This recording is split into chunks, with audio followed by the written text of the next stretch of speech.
नमस्कार, मैं अतुल जैन नेता नगरी 24/7 चैनल पर आप सबका हार्दिक स्वागत करता हूं। आज हम एक विशेष विषय को लेकर आपके सामने हाजिर हुए हैं।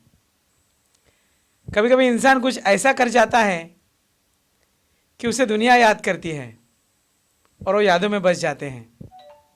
कई सदियों तक लोग उन्हें याद करते हैं और उनके गाने गुनगुनाते हैं। आज हम बात कर रहे हैं मोहम्मद रफ़ी साहब की, जिनका जन्म 24 दिसंबर 1924 में हुआ था। एक छोटे से गांव में मोहम्मद रफ़ी साहब रहते थे और वहाँ पर एक फ़कीर एक गाना गुनगुनाते हुए जाते थे, तो उनको देखकर उनको भी लगा कि मुझे भी गाना गाने का शौक़ है, मैं भी गाना गा सकता हूँ। तो तब से उन्होंने गाना गाने की शुरुआत की। और आज आप जानते हो कि मोहम्मद रफ़ी साहब कई फिल्मों में कई गाने गा चुके और आज भी उनके ही गाने लोग गुनगुनाते हैं। मोहम्मद रफ़ी साहब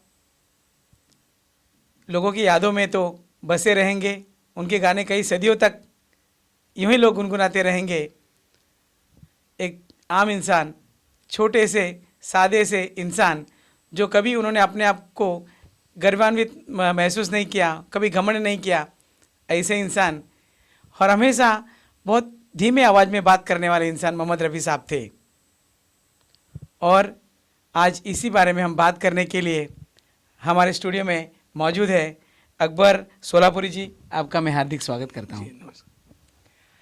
अकबर सोलापुरी जी 1981 में साहब के जाने के बाद साहब के दीवाने थे। उन्हें लगा कि साहब की यादों को मैं हमेशा ताज़ा रखूं और इसी विषय को लेकर उन्होंने 1980 के बाद साहब के जाने के बाद अकबर सोलापुरी साहब ने कसम ली कि साहब के इस गाने के दौर को मैं ज़िंदा रखूंगा एक शो के रूप में। और वो कई सालों से मोहम्मद रफ़ी साहब के शो करते आ रहे हैं। साहब आपका हार्दिक स्वागत है। जी सर, साहब, आप मोहम्मद रफ़ी साहब के बहुत बड़े फ़ैन थे और आप बहुत छोटे से गांव से आप मुंबई में आए थे। रफ़ी साहब से बहुत मिलने की कोशिश की थी, मगर आपको मिलने नहीं दिया जाता था और किसी कारणवश आप किसी जगह पर पहुंच गए और मोहम्मद रफ़ी साहब आपको मिल गए। क्या कहेंगे आप? साहब दरअसल मोहब्बत मुझे हो गई थी रफ़ी साहब से बचपन में उनके गीत सुनता तो मोहब्बत हो गई थी, लेकिन उस वक्त मेरी ज़िंदगी में कोई नहीं था। मेरे पिताजी मर गए थे, ऐसे गरीब परिवार में मैं पैदा हो गया। लेकिन मुझे लगता था कि रफ़ी साहब के गाने और मुझसे अटैच हैं। तो इस तरह मुझे लगता था कि मैंने बोला कि रफ़ी साहब को मिलने के लिए मैं जाऊं। उन दिनों ऑर्केस्ट्रा शो में मैं कंपेयरिंग वगैरह करने का शौक़ था, गाने बजाने का शौक़ था। स्कूल में भी यही शौक़ था मुझे, इसकी आवाज़ की कॉपी करो, उसकी आवाज़ के। सब लोग मुझे धित्कारते थे, मुझे नाकारते थे। तो इस तरह से मेरे दिमाग में चढ़ गया कि रफ़ी साहब के गाने सुन के मैं एक दिन रफ़ी साहब को मिल के बॉम्बे में घर बसाऊँगा। इस तरह से 1972 में पहली बार विदाउट टिकट मैं शोलापुर से मुंबई आया। मुंबई आने के बाद कहीं कुछ ऐसे यार दोस्तों से, शोलापुर के गांव वालों से मेरा गुजारा हो गया। लेकिन किसी को पूछ के फिर रफ़ी साहब का मुझे पता मिला और पता मिलने के बाद रफ़ी साहब के मैं कई चक्कर घर के लगाए, लेकिन मेरे हालात ऐसे थे, मेरा हुलिया उस वक्त ऐसे था कि मुझे कोई रफ़ी साहब से मिलने को देता नहीं था। तो कई बार मैं घर से वापस लौटा, लेकिन हिम्मत नहीं आ रही। फिर तीसरे साल यानी 1972 में जब मैं रफ़ी साहब को मिला पहली बार, महबूब स्टूडियो में मिला, तो वॉचमैन की निगाह से बचकर मैं अंदर चला गया। रफ़ी साहब वाइट ड्रेस में खड़े, माशाअल्लाह। मैंने उनको सलाम किया और मैंने बोला कि रफ़ी साहब, मेरा नाम अकबर शोलापुरी है, मैं शोलापुर से आया हूँ सर, आपके साथ मिलना चाहता हूँ। मेरी उर्दू थोड़ी बहुत अच्छी है, मैं उर्दू कॉन्फिडेंटली बोल सकता हूँ, सर मुझे आपके साथ काम करना है। तो रफ़ी साहब बोले सब अल्लाह है, आप कोशिश करते रहिए इंशाअल्लाह। बस रफ़ी साहब ऊपर हाथ दिखाते थे और अल्लाह का नाम लेते थे। बस वही मुलाकात कुछ 25-30 सेकंड से रफ़ी साहब के सामने मैं खड़ा था, फिर वहाँ से निकाल दिया गया, फिर मैं घर आ गया। तो रफ़ी साहब का एक भूत सा, एक जुनून सा मेरे सर में चढ़ा था। और उस वक्त क्या है कि ये सच बात बताता हूँ कि बॉम्बे में मुझे कोई अनाउंसमेंट के लिए बुलाता नहीं था। तो इस तरह से रफ़ी साहब की मोहब्बत में ये वक्त आया कि एक न्यूज़ आई जो आग की तरह सारी दुनिया में फैल गई, रफ़ी साहब गुजर गए, रफ़ी साहब गुजर गए।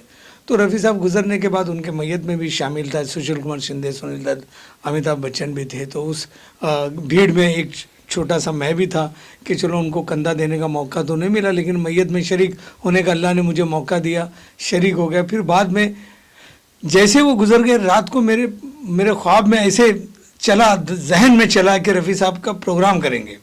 रफ़ी साहब के साथ काम नहीं किए तो क्या, उनका प्रोग्राम तो करें। उनकी यादें जिंदा रखेंगे, उनकी यादें जिंदा, उनकी कारगुजारी हमेशा जिंदा मैं रखूंगा, ये सोच के मैंने पहला शो किया 1981 में। उस वक्त बारिश का मौसम था, जुलाई का। तो विनोद मेहरा साहब, मैं कपड़े भी सीता था, तो विनोद मेहरा एक्टर, उनको दुआ सलाम करता था मैं। तो विनोद मेहरा भी आए थे, बहुत से आर्टिस्ट भी आए थे। तो उस वक्त मैं 10 या 15 हज़ार के अंदर सारा प्रोग्राम किया था, लेकिन पब्लिक कुछ 10 या 15 ही थी, पब्लिक आई नहीं थी। तो विनोद मेहरा बोले कि अकबर भाई आप नाराज़ मत होना, और ये कुछ मेरी तरफ से शगुन रखिए, आप हिम्मत मत हारिए, ये बहुत बड़ी याद, हिंदुस्तान की बहुत ही मशहूर हस्ती को आप ज़िंदा रखने जा रहे हैं, आप हिम्मत करिए। इस तरह से ये पहला प्रोग्राम करते करते आज 42 ईयर्स हो गए। मेरी ज़िंदगी का मकसद है कि सिर्फ और सिर्फ रफ़ी साहब की याद को ज़िंदा रखना। और ये ऊपर वाले का कमाल है कि 10 कंट्रीज़ में शो, रफ़ी साहब का शो ऑर्गेनाइज करने को बॉलीवुड के दिग्गज बड़े कादर खान, शक्ति कपूर, रवीना टंडन, अनुराधा पौडवाल, विनोद राठौड़, उदित भाई, बहुत सारे लोगों के साथ काम करने का मौका मिला। ये अल्लाह का बड़ा एहसान है, और ज़िंदगी भर ये अल्लाह का ऐसा ही एहसान मुझ पर रहे। मैं अल्लाह से रहम की भीख मांगता हूँ। सर, आपने ये कसम ली कि हम इनकी यादों को ज़िंदा रखेंगे, और आपने शो शुरू किए, मगर एक समय ऐसा आ गया था कि आपने कहा कि घर आपको गिरवी रखना पड़ा जी, था। जी जी बिल्कुल। और वो समय बहुत संकट में थे आप, बहुत और जैसे बहुत सारे एक्ट्रेस लोगों को बाला साहब ने मदद की थी, जी, वैसे आपको भी बाला साहब ठाकरे जी ने मदद बिल्कुल, की थी। बिल्कुल। उसके बारे में कुछ बताएं। सब ये क्या था कि सन 2005 का दौर तो आप सभी जानते हैं कि मुंबई में भी बारिश आई थी, तूफान आया था। तो वो मुझे नहीं मालूम था कि तूफान आने वाला, या आप लोगों को भी नहीं मालूम था। लेकिन जब जुलाई आता तो मेरे सर पे जुनून आ जाता था कि रफ़ी साहब का शो कैसे करना है। तो इस तरह से मैंने अपनी बेगम को, अपनी बीवी को नहीं बताते हुए मेरा छोटा सा झोपड़ा 2 लाख रुपए में गिरवी रखा और भाईदास हॉल बुक किया। 30 जुलाई भाईदास हॉल, और 31 जुलाई पूना का हॉल, और 1 अगस्त शोलापुर का हुतात्मा स्मृति। ये तीनों हॉल बुक करके सारे एडवांस दिया, बस बुक किया, आर्टिस्ट बुक करे, ये सारा कुछ किया। और इस तरह से ये प्रोग्राम में बारिश इतनी आई, उसमें एक काम अल्लाह ने अच्छा ही, देखो अल्लाह जो भी करता है वो अच्छे के लिए करता है। उदित नारायण से मेरी मुलाकात हुई। उदित भाई के मैं हाथ पांव जोड़े के मैं बोला कि बहुत छोटा सा कलाकार हूँ, लेकिन रफ़ी साहब तो चले गए, लेकिन आज के रफ़ी आप है। उदित भाई बोले क्या बात, मैं बोला बिल्कुल सही सर, आज जैसे रफ़ी साहब का नेचर था, आज वो नेचर आप में है। तो सर आप आइए, मेरी मदद कीजिए, भाईदास में शो है। तो उदित भाई ने बोला कि अकबर भाई आप मुझे कैश कीजिए, जो भी आप कर सकते हो कैश कीजिए। ये पहला शो में उदित भाई आए, और वो शो भी बिक चुका था, किसी गरीब खाने के लिए हमने बेचा था कोनिका लाल एक्टर्स के ज़रिए।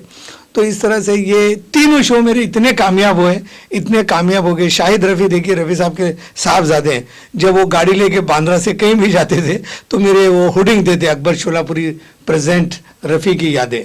तो वो लोग भी पढ़ के दुआ देते थे, उनकी बेटी यास्मीन जी, उनके दामाद शाहिद भाई, ऐसे बहुत सारे लोग। वो बगैर पब्लिसिटी की इतनी पब्लिसिटी हो गई कि 30 जुलाई को भाईदास में इतनी भीड़ हुई कि लोग सीढ़ियों पे बैठे।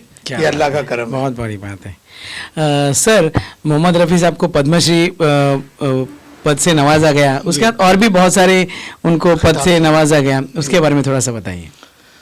रफ़ी साहब को देखो किसी एजाज, किसी खिताब की जरूरत ही नहीं थी, उनका हर गाना एजाज के लायक था। वो कौन है शख्स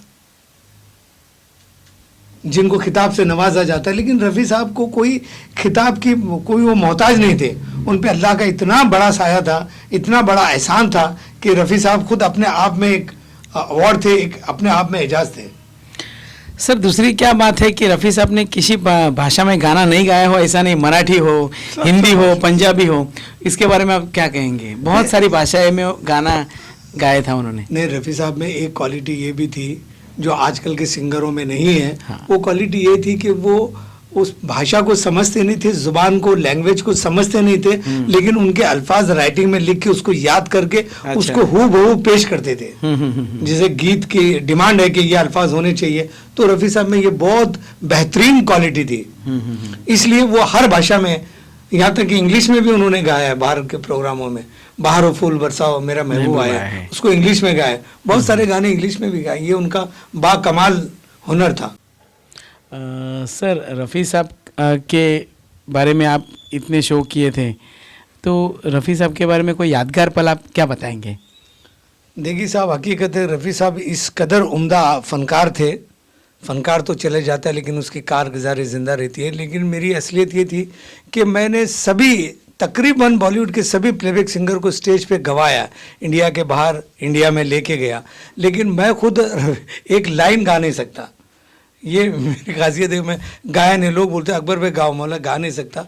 लेकिन मेरी ख्वाहिश थी कि रफ़ी साहब की आवाज़ में न्यू जनरेशन, यानी जो जवानी की दहलीज पे कदम रखा था, मेरा बेटा, मुझे 12 साल बच्चे नहीं थे, बच्चों की भी मैंने अड़ोस पड़ोस के सारे बच्चों की खिदमत किया। आफ्टर 12 ईयर्स, 12 साल के बाद जब मुझे बच्चा हो गया, तो मैं अल्लाह से यही मांगा कि या अल्लाह, मैं तो गा नहीं सकता रफ़ी साहब की आवाज़ में, मेरा बेटा गाए, कुछ इसको इस तरह से हिदायत दो, इस तरह से आप उसको दुआ दो। तो देखिए मेरा बच्चा पैदा हो गया। फिर बाद में उसको बड़े गुलाम अली साहब के पास हमने हारमोनियम के लिए भेजा। गुलाम अली जो कि इंडिया के बहुत काबिल म्यूज़िक डायरेक्टर थे, गुलाम अली साहब, वहाँ सिखाया। बहुत सारी जगह बाजा सिखाया, हारमोनियम, राग वाग सिखाया। तो इस तरह से 15 साल के बाद मेरा बेटा पहली बार दीनानाथ मंगेशकर और प्रबोधन ठाकरे हॉल और शोलापुर 3 जगह शो हमने लगाया। तो रफ़ी साहब के गाने से मेरे बेटे की ज़िंदगी का आगाज़ हो गया। और आज रफ़ी साहब की दुआ है, आप सब लोगों की दुआ है कि मेरा बेटा 7 साल से एक होटल से ही, 5 स्टार होटल दुबई में गाता भी है और बजाता भी है। ये मेरी रोज़ी रोटी का जरिया बन गया। आपको शुभकामनाएं। सर रफ़ी और लता जी की जोड़ी तो बहुत प्रसिद्ध है, उसके बारे में आप बताइए, क्योंकि उनके गाने इतने फेमस थे कि आज भी लोग गुनगुनाते हैं रफ़ी और लता जी के। देखिए रफ़ी साहब और लता जी तो वो तो मैं इस काबिल तो नहीं हूँ कि उनके बारे में कुछ बता सकता हूँ, लेकिन रफ़ी साहब की समाजी अदबी शख्सियत आज किसी तारीफ़ की मोहताज नहीं है। उनके बारे में, उन दोनों आर्टिस्टों के बारे में कहना कुछ वैसे ही है जैसे आफताब को चिराग दिखाना। वो बॉलीवुड के 2 सिंगर ऐसे हैं, वो आवाज़ की दुनिया की इंसाइक्लोपीडिया है कि जिसमें तमाम चीज़ों की माने मिलेंगी। काती हुई तकदीर ने उनकी तकदीर कुछ ऐसी बनाई कि दोनों सिंगर बे इंतहा कामयाब तरीन हो गए। तो आज भी हैं और हमेशा रहेंगे। सर आज भी बहुत सारी फिल्मों के गाने तो आते हैं, लेकिन ऐसा कुछ होता है कि वो गाने कुछ दिन भी नहीं चल पाते और बंद हो जाते हैं, लेकिन आज भी नई जो पीढ़ी है वो भी रफ़ी साहब के गाने गुनगुनाते हैं। अरे साहब, रफ़ी साहब की बात ये क्या बोलते हैं कि एक पहाड़ होता है, पहाड़ पे खुशहाली आती है, पहाड़ पे बर्फ़ जमता है, सारी चीज़ें पहाड़ बर्दाश्त करता हो, खुशहाली भी चली जाती है, पतझड़ भी चला जाता है, लेकिन वो पहाड़ वहीं कायम रहता है। ये पहाड़ की मिसाल है मोहम्मद रफ़ी साहब। सब लोग आएंगे जाएंगे, लेकिन पहाड़ तो वहीं रहेगा, जिस पहाड़ को देख के हमें बहुत सारी बातों को सीखना है। तो रफ़ी साहब एक हमारी इंडस्ट्री के पहाड़ थे, आवाज़ की दुनिया के पहाड़ थे। सारी, हम हिंदुस्तानी नहीं, सारी दुनिया, मैं बोलता हूँ यकीनन मानिए आप, दुनिया की सुबह शुरू होती है रफ़ी साहब की आवाज़ से, दुनिया की शाम ढलती है रफ़ी साहब की आवाज़। कहीं ना कहीं रेडियो के ज़रिए, टेप रिकॉर्ड के ज़रिए, अभी मोबाइल के ज़रिए रफ़ी साहब की आवाज़ अमर है, अमर रहेगी। सर रफ़ी साहब ने कितने गाने टोटल गाए होंगे अपने देखिए एक्चुअली क्या है कि रफ़ी साहब के गानों की मैं प्रॉपर बोलने की कोशिश करूँगा कि असलियत क्या है कि रफ़ी साहब, लता जी ने कहा था कि मैं 25,000 गाने गाई हूँ। तो रफ़ी साहब ये सुने तो रफ़ी साहब ने जज्बात में, क्योंकि इंसान है, जज्बा आप में, हम में है, सब लोगों में जज्बा है। तो रफ़ी साहब ने उस वक्त कहा था कि मैं 26,000 गाने गा चुका हूँ, लेकिन ये 26,000 गाने रफ़ी साहब के हैं नहीं है एक्चुअली मेरे ख्याल से 5-5.5 हज़ार गाने रफ़ी साहब के हैं। लेकिन ये 5-5.5 हज़ार जो गाने हैं वो रफ़ी साहब ने हिंदुस्तान और हिंदुस्तान के अलग अलग कोने में स्टेज पर 26,000 से ज़्यादा उन्होंने काम किया है, गाने दोहराए हैं। ये हकीकत ये है। सर जब मोहम्मद रफ़ी साहब एक समय कुछ गाना गाने गए थे, बेजू बावरा जी की फिल्म थी, उस समय कुछ गले में बहुत तकलीफ हुई थी और उन्होंने 4 से 6 महीने गाने नहीं गाए थे। क्या हुआ, क्या था उसके बारे में आप था बताएं। कि वो गाना हमारी इंडस्ट्री का कोहिनूर का हीरा है, हम कोहिनूर की तरह उससे प्यार करते हैं। फिल्म बैजू बावरा और दुनिया के रखवाले, ओह यस, बहुत फेमस गाना ये है। एक्चुअली इस गाने के बारे में मैं, जैसे आज आप मुझे जैन साहब सवाल कर रहे हो, मैंने नौशाद साहब से मुलाकात किया, उनके घर जाके, वो प्रोग्राम में भी आए थे। तो नौशाद साहब ने मुझे कहा था, वो अल्फाज मैं आपके सामने बयान कर रहा हूँ कि वो गाना इतना अच्छा हुआ था, इतना हाई पिच का था, हाई नोट का गाना था, पंचम सुर में था गाना। तो वो गाना गाने के बाद माहौल स्टूडियो में कुछ एक ऐसा माहौल, एक ऐसा तारी हो गया था कि रफ़ी साहब ने 4-5 महीने वो गाना सुनते रहे, गाए नहीं। तो ये ऐसा वो अमर गाना रिकॉर्ड किया था नौशाद साहब ने। तो ये खून आया था, ये बिल्कुल गलत बात है, खून तो नहीं आया था, लेकिन उनके गले में थोड़ी सी तकलीफ शायद हुई थी। बस ये मैं नौशाद साहब के मुंह से सुना था, मैं आपको सुना दिया। सर रफ़ी साहब ने तो बहुत एक्ट्रेस लोगों के लिए गाने गाए थे, तो उस समय तो बहुत सारे एक्ट्रेस थे, तो कौन से एक्ट्रेस ऐसे थे कि जिनके लिए उन्होंने ज़्यादा गाने गाए थे, ऐसा आप क्या कहेंगे? साहब क्या है, रफ़ी साहब ने कई एक्टरों को अपनी आवाज़ दिया, उनको बुलंदी तक पहुंचा दिया। जैसे विश्वजीत है, Yes. विश्वजीत को एक्टिंग इतनी खास नहीं आती थी, लेकिन रफ़ी साहब के गानों ने उनको सुपर हिट हीरो बनाया। जैसे विनोद खन्ना है, और दिलीप कुमार के लिए तो बहुत कम उन्होंने गाए, क्योंकि दिलीप कुमार के पीछे ट्रेजेडी किंग, शहंशाह जज्बात का खिताब उन्हें मिला था। तो शम्मी कपूर के लिए रफ़ी साहब ने बहुत अच्छे गाए, शशि कपूर के लिए गाए।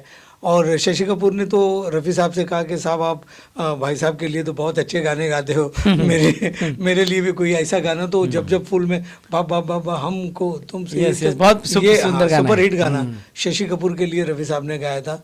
तो ऐसी कहानी तो बहुत है कि कुछ ऐसे सिंगर जैसे अनिल धवन, वो ना नाचते थे, उनको नाचना भी ज़्यादा आता नहीं था, तो लेकिन उसके लिए भी कुछ ऐसे रफ़ी साहब ने गाया कि वो भी सुपरस्टार बन गया।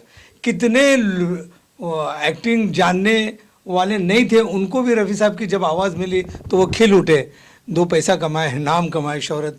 ऐसा रफ़ी साहब की सदाबहार आवाज़ हर स्टार पे सूट होती थी, हर स्टार पे। जैसे राजेंद्र कुमार है, विनोद खन्ना है, बहुत सारे लोगों को रफ़ी साहब ने अपनी आवाज़, सुनहरी आवाज़ से बख्शा है।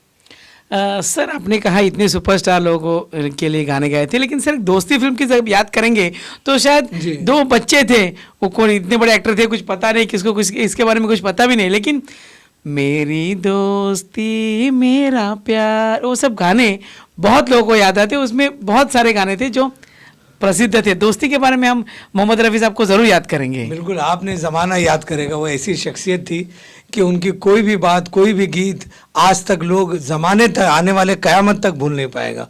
और दोस्ती पिक्चर एक ऐसी थी, उसमें हीरोइन थी ही नहीं, हीरोइन का जिक्र नहीं था, खाली दोनों कैरेक्टर थे जिन्होंने रफ़ी साहब के बलबूते पे उस जमाने में बिना का गीतमाला में टॉप पे, बिना का गीतमाला पे ये गाने आते थे। और उस वक्त उन्होंने इतना बिजनेस किया, दोस्ती के प्रोड्यूसर ने इतना बिजनेस किया सिर्फ बिकॉज ऑफ रफ़ी साहब की आवाज़।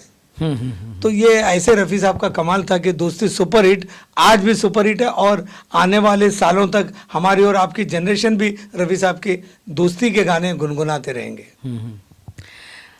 सर अभी रफ़ी साहब ने इतने गाने गाए, आज भी देश के दुनिया के कोने कोने में लोग बसते हैं, लेकिन उनके इतने बड़े भक्त हैं कि एक जगह पर उन्होंने मंदिर बना दिया रफ़ी साहब का। तो उस मंदिर में भी आप गए थे, कुछ समय बैठे थे, उसके बारे में थोड़ा बताएं। तो वो अहमदाबाद की सरजमीन पर एक इंसान है जो रफ़ी साहब को बेपनाह चाहते हैं। उनकी शख्सियत, रफ़ी साहब उनके रोम रोम में बसे हुए। उन्होंने, मैं गया था, वो पूरा घर उन्होंने रफ़ी साहब का मंदिर बनाया है। अरे वाह, ये बहुत बड़ी बात है। उनका वर्ल्ड गिनीज बुक में भी नाम आया है। अच्छा, हाँ, ओके। मैं गया था जब एक प्रोग्राम था वहाँ पे, विश्वजीत हीरो को लेके गया था उनके वहाँ पे। अच्छा। तो ये रफ़ी साहब के लिए सब लोगों के दिलों में मोहब्बत है। हम्म। और रफ़ी साहब की वजह से देखिए, मैं तो इतना एक अदना कलाकार हूँ, छोटा कलाकार हूँ। रफ़ी साहब की वजह से मुझे 10 कंट्रीज़ में शो करने का मौका मिला। बहुत बड़ी बात है, बहुत बड़ी और बात है। अंत में शो मैंने 2018 में सऊदी हुकूमत ने मुझे बुलाया था जिद्दा अच्छा। में, हुकूमत के लिए, पार्लियामेंट के लिए शो किया था। क्या बात है। तो ये रफ़ी साहब, बिकॉज ऑफ रफ़ी साहब, मेरी कोई हैसियत नहीं है कि मैं तो गाता भी नहीं हूँ, लेकिन रफ़ी साहब को मैंने इतना पकड़ में लिया है, मैं उनको अपने वालिद की तरह मानते समझता हूँ। हैं, बरोबर है। सर, आपने बताया रफ़ी साहब ने बहुत गाने गाए। रफ़ी साहब का ऐसा कौन सा गाना था कि उनको खुद को बहुत पसंद था? ये मुझे नौशाद साहब ने बताया था। हाँ। कि मैंने पूछा कि रफ़ी साहब का खुद को कौन सा गाना पसंद है, बेपना। तो नौशाद साहब ने कहा कि वो कभी कभी तन्हाई में, सुहानी रात ढल चुकी, न जाने तुम कब आओगे। और एक गाना उनको ससुराल फिल्म से था, तेरी प्यारी प्यारी सूरत। ये गाना वो अपनी बेगम साहबा के लिए गाया करते थे। ऐसा नौशाद साहब ने मुझे बताया था। अकबर सोलापुरी जी, जी। अभी आप बता रहे थे कि मोहम्मद रफ़ी साहब के तो बहुत गाने हैं, प्रसिद्ध हैं, लेकिन उस समय में भी बहुत सिंगर्स थे, लेकिन वो बहुत प्रसिद्ध थे। लता जी थी और बहुत सारे लोग थे, आशा जी थे। आज बहुत सारे सिंगर आते हैं, लेकिन वो बात उनमें नहीं होती जो उस समय के सिंगरों में होते थे। क्या कहेंगे? भाई साहब, वो ज़माने के सिंगर आज के सिंगरों में फ़र्क इतना ही है। अभी आज के ये दौर कंपटीशन का दौर है। आज के सिंगर के थोड़ा सा तरक्की मिलती है, उन्नति मिलती है, सक्सेस मिलती है, तो इनको, ये सच बता रहा हूँ क्योंकि मैं बॉम्बे में अकेला वाहिद ऑर्गेनाइज़र हूँ जो 42 ईयर्स कंप्लीट कर चुका हूँ। आज के सिंगरों के लिए सिर्फ इतना कहना चाहूँगा, मोहम्मद रफ़ी साहब जैसी शख्सियत जो अमर हैं, उनके लिए तो सिर्फ मैं इतना कहना चाहूँगा। ये शेर रफ़ी साहब के ज़माने में अनाउंसमेंट करते थे, शाहिद बिजनौरी। हाँ, ये शाहिद साहब का शेर है, मैं कभी कभी इसको इस्तेमाल करता हूँ, जो रफ़ी साहब की ज़िंदगी पर, उनकी आवाज़ पर एकदम मुफीद बैठता है कि सभी से जुदा जिसका अंदाज है, सभी से जुदा जिसका अंदाज है, ज़मीं ता फलक जिसकी परवाज़ है, संगीत को भी जिस पर नाज है, मोहम्मद रफ़ी की वो आवाज़ है। क्या बात है, मोहम्मद क्या रफ़ी बात है, साहब। क्या बात है। सर, एक समय ऐसा था कि रफ़ी साहब की तबीयत बहुत ख़राब थी जी। और उस समय कुछ एक फिल्म थी कि उनको करने का बहुत ज़रूरी था, क्योंकि फिल्म का एंड था और उस फिल्म को गाना गाने के लिए उनको जाना पड़ा। उनकी तबीयत बहुत ख़राब थी, उसके बारे में आप क्या कहेंगे? हाँ, और वो आखिरी समय था उनका। बिल्कुल बिल्कुल। फिल्म में धर्मेंद्र थे और हेमा मालिनी जी की वो बहुत ही प्यारी सी फिल्म थी। उस फिल्म का नाम था आस पास। ओके। और रफ़ी साहब की तबीयत इतनी नाजुक थी, उनको बुखार भी था, सर्दी ज़ुकाम भी था। ऐसे वक्त प्रोड्यूसर का कॉल आया कि साहब ये गाना पिक्चराइज करना है और ये गाना आप ही को गाना है। अच्छा। तो इस तरह से गाने की रेसल भी हो चुकी थी, लेकिन हालात रफ़ी साहब के ऐसे थे कि वो गाने के रिकॉर्डिंग के लिए जा नहीं पा रहे थे, लेकिन फिर भी रफ़ी साहब ने उस प्रोड्यूसर के लिए सोचा कि वो शूटिंग के बारे में सोचा, तो वो गाना उनको शूटिंग करना है। तो ऐसी हालत में भी रफ़ी साहब ने वो गाना गाया। वो गाना तेरे आने की आस पास है दोस्त। तो ये बहुत ही प्यारा सा गाना धर्मेंद्र के ऊपर पिक्चराइज किया है। ये गाना बैकग्राउंड है, पिक्चर में भी बैकग्राउंड गाना है। तो ये रफ़ी साहब ने गाना गाया, उस प्रोड्यूसर की इज्जत बची और ये गाना हिट भी हो गया।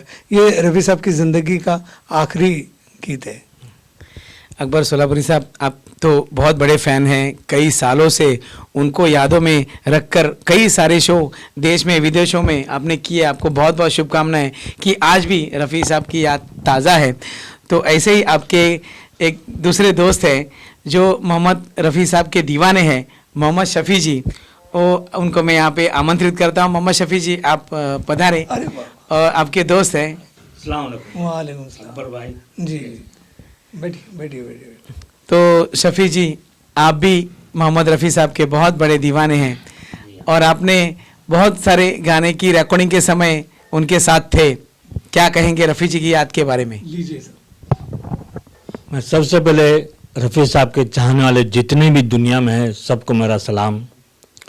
रफ़ी साहब के बारे में जो अकबर भाई ने कहा, और मेरे पास तो उसके सिवा और कुछ भी बोलने को नहीं रहा, कि वो शख्सियत को हम बोलने जाएं तो उनको कभी नहीं भुला पाएंगे हम। रफ़ी साहब एक वो एक शख्सियत थी जब मैंने इंडस्ट्री में एक साउंड रिकॉर्डिस्ट के ज़रिए मैंने एंट्री ली, उस वक्त नागरा चला करता था, जिस पे गाना रिकॉर्ड करके हम ट्रांसफ़र मार के पिक्चराइज करते थे, प्लेबैक करते थे। जब मैं महबूब स्टूडियो में पहुंचा और मेरी मुलाकात रफ़ी साहब से हुई, वहाँ रिकॉर्डिस्ट थे यूसुफ भाई महबूब स्टूडियो के। उनसे मैंने पूछा कि यूसुफ भाई ये गाना मुझे ट्रांसफ़र कर दीजिए ताकि ये गाना पिक्चराइज करवाना है। तो ले थोड़ा रुक जाओ, अभी भाईजान आ रहे, वो गाने को पूरा कर देंगे तो आप उस गाने को ट्रांसफ़र कर।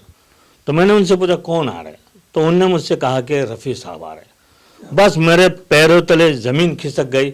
उसी वक्त मैंने उनको बोला कि यूसुफ भाई मैं 2 सेकंड में आता हूँ। मैं भाग के गेट के बाहर गया, एक हार लाया और एक गुलदस्ता फूलों का लाया, और जैसे ही 9 के ऊपर काटा आया, रफ़ी साहब की गाड़ी आई और उनने वाइट कलर की चूड़ीदार और ब्लैक कलर की शेरवानी पहनी हुई थी। उनके चेहरे पे ऐसा नूर बरस रहा था कि हर कोई उनको देखकर उस टाइम दीवाना हो जाए, एक ख्यालों में घूम जाए। तो जब मैंने उनके सामने ये चीज़ रखा तो मुझसे कहा गया कि बेटा ये क्या है। बोला भाईजान ये मेरी एक तमन्ना थी आपसे मिलने की, आज मुझे मिल गया, और ये सुबह से मैंने कहा था तो मैं रफ़ी साहब को ये चीज़ दूंगा, तो मैंने पेश किया हूँ। मैं आपका बहुत बहुत आभारी हूँ। मेरा ये ऐसा किस्सा था। और एक फिल्म जब हम कर रहे थे, उस वक्त मैं छोटा ही था, मेरे अंकल थे SZ बिहारी, जिन्होंने फूल का डेकोरेशन किया था RK स्टूडियो में। फिल्म का नाम था दीदार है यार। उसमें रफ़ी साहब का और किशोर दा का एक गीत था, और जितेंद्र साहब ने उस गाने को रिकॉर्डिंग करवाई महबूब में। और उस गाने को जब रिकॉर्ड हुआ तो उस वक्त कीमत अता की थी 4,000 रुपये में फिक्स किया गया था। मगर जितेंद्र साहब के कुछ हालात की वजह से वो फिल्म रुक गई। कुछ 2-3 साल बाद फिर वो फिल्म शुरुआत हुई, तो रफ़ी साहब ने उस गाने को पूरा कंप्लीट किया, किशोर दा ने पूरा कंप्लीट किया। और रफ़ी साहब ने जब गाने को पूरा कंप्लीट करके अपने घर चले गए और किशोर दा को उसने जब पेमेंट किए तो 20,000 का पैकेट किशोर दा के लिए हाथ में दिए। और किशोर दा ने खुद कहा था कि उस वक्त मैंने 4,000 बोला था, अब 4,000 ने, अब मैं 20,000 रुपये लूँगा। मगर ये शख्सियत देखिए रफ़ी साहब की, उनके जैसा ना कोई था, ना कोई रहेगा, ना कोई आया है, ना कोई आएगा। क्या बात है। रफ़ी साहब के घर जब वो लिफाफा पहुंचा, जितेंद्र ने लिफाफा भेजा, तो रफ़ी साहब ने जब देखा उसमें 20,000 रुपया, तो उनने ताबड़तोड़ फ़ोन करके बोले, अरे रवि ये तू क्या कीदा। पंजाबी बोलते हैं। पंजाबी में उनसे कहा रवि, क्योंकि उनका नाम था रवि कपूर। बराबर है, जितेंद्र का असली नाम था रवि कपूर। Yes right. तो जितेंद्र ने कहा कि भाईजान किशोर दा ने 20,000 लिया तो ये आपकी कीमत। बोले नहीं, मैंने जो फाइनल किया था 4,000 रुपया मैं वही रखूंगा, और 16,000 रुपये में आपको दो बार। ऐसी ईमानदारी आज देखने नहीं मिली, आज तक नहीं मिलेगी देखने आपको। मैं उनका इतना बड़ा, मेरे दिल में उनके लिए इतनी जगह है। बहुत बड़ी बात है। हाँ, बहुत बड़ी बात है। 31 जुलाई के दिन जब उनका इंतकाल हुआ तो मैं बारिश में, छोटे ही था, ज़्यादा तो उतना वो नहीं था, मैं उनके घर गया और वहाँ से मैं पैदल पूरा सांताक्रूज कब्रिस्तान तक आया हूँ। उस वक्त दिलीप कुमार नहीं थे, अमिताभ नहीं थे, हर आदमी एक आम आदमी था। उनके जनाजे को उंगली तक लगाने के लिए बेताब था। वो शख्सियत का ऐसा था कि वो मंजर आज भी हम भूल नहीं सकते, जो मंजर उस वक्त था। वो 31 जुलाई जुम्मा का दिन, दोपहर का वक्त, नमाज बाद उनका जनाजा वहाँ से निकला। अच्छा, शुक्रवार था। हाँ, हर दुकानें बंद थी लेकिन सारे मकान खुले थे। बिल्डिंगों में से फूलों की बरसात हो रही थी, लोगों के आंखों से पानी बेतहा गिर रहा था, और आसमान से भी, आसमान से बारिश बरसा रही थी। बहुत बड़ी बात है। शफी जी, आप एक बात कह रहे थे कि एक वाकया ऐसा हुआ था कि वो शायद मस्जिद में कहीं रोज जाया करते थे, उस समय फुटपाथ पर कोई फोटो बेचने वाला इंसान था, उसके बारे में कुछ बताइए। ये बात मैं आपको बताता हूँ। मैं जब वो जुम्मा की नमाज पढ़ते थे, जुम्मा मस्जिद बांद्रा स्टेशन के सामने, और वहाँ से अक्सर जाया करते, तो एक शख्स था जो उसी रोड पे कोने में तस्वीरें बेचता था। रफ़ी साहब एक बार उतरे गाड़ी से और वहाँ पे गए एक तस्वीर पसंद आई, तो तस्वीर बेचने वाले ने देख के उनको बहुत मुस्कुराया और अपने दिल की ख्वाहिश उनके सामने बयां कर दी कि हजरत, ये मैं ऐसा है कि मैं अपनी बेटी की शादी करना चाहता हूँ और ये बिजनेस मैं इसलिए कर रहा हूँ। तो उस दौर में उस तस्वीर की कीमत 50 रुपया कीमत पैसे, थी। हाँ 50 रुपए थी। हाँ कीमत थी, मगर रफ़ी साहब ने एक कवर में बंद मुट्ठी के अंदर उसको 5,000 रुपये दिया। बोले जाओ, एक अपनी कन्यादान बेटी की किया साहब ने, कन्यादान ताकि किया। उनका ये कहना था कि एक हाथ से दो तो दूसरे हाथ को पता न चले। वो ऐसे इंसान थे जिनको आज भी ज़माना याद करेगा।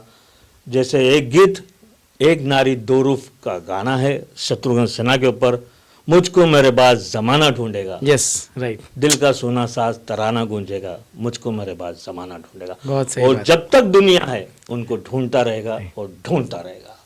वेरी गुड शफी साहब, बहुत अच्छा बोला। और कोई खास बात सफ़ी जी आपके मन में हो? नहीं, मेरे मन में तो ऐसा है, जब उनकी मैं बात करने बैठता हूँ तो मेरे आंखों में पानी आता है, क्योंकि मैंने उनको, जब मैंने पहला मेरे कानों में गीत सुना था वो उन्हीं की आवाज़ से सुना था। मुझे ये नहीं मानता किशोर कुमार कौन है, हाँ हाँ सही मन्ना डे कौन है, सही बात कुछ है, नहीं। छोटे होते हैं। ये फिल्म थी नागिन फिल्म। जब मैं बहुत छोटा था, हमारे भाई थे गुलाम भाई करके, जो मोहन स्टूडियो में लाइटमैन का काम करते थे, मैं उनका खाना लेके जाया करता था। उस वक्त ये नागिन फिल्म की शूटिंग चली थी, तो हमारे साउंड रिकॉर्डिस्ट थे जेपी साइगल साहब, यस, उनका असिस्टेंट था मुश्ताक भाई। तो उन्होंने मेरे भाई से कहा कि मोहम्मद, उनको गुलाम के भैया मोहम्मद बोलते थे, मोहम्मद ये बच्चा कौन है जो रोज़ आता है?